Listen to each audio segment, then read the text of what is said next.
What's up mga ka-adventure? Ngayon magluluto serye muna tayo. Wala munang gagala. Ayan. Nagsaing muna pala ako dyan dahil wala pa kaming kanin at chinek ko kung luto na siya. Tapos ginayat ko na rin yung papaya dahil magigisa tayo ng ginisang papaya. Ayan, 'di ba? Kita nyo naman na pinainit ko na yung kawali.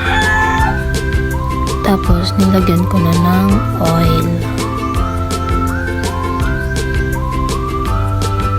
Pagkatapos ng oil, nilagyan ko ng bawang. Sunod ko naman yung sibuyas.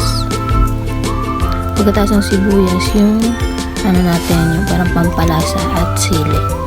At nilagay ko na rin yung papaya at nilagyan ko na ng tubig.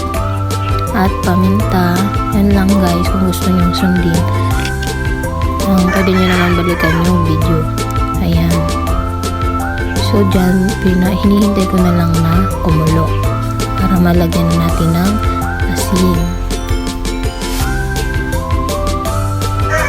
Ayan guys, malapit na siyang kumulo at hinalo-halo ko lang hanggang sa kulo na siya. Ayan, tikman na natin. Approve. Ayan. Diyan, kumuha na ako ng plato at kumuha na rin ako ng kanin. Ilagay ko na sa plato. Kasi nga, malapit na yun maluto. Kain na tayo.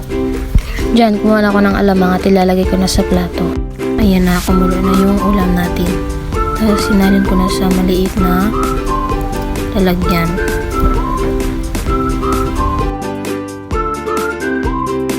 Tapos yan guys, kain ako. Ayan, 'di ba? Kain na din po kayo. Sarap.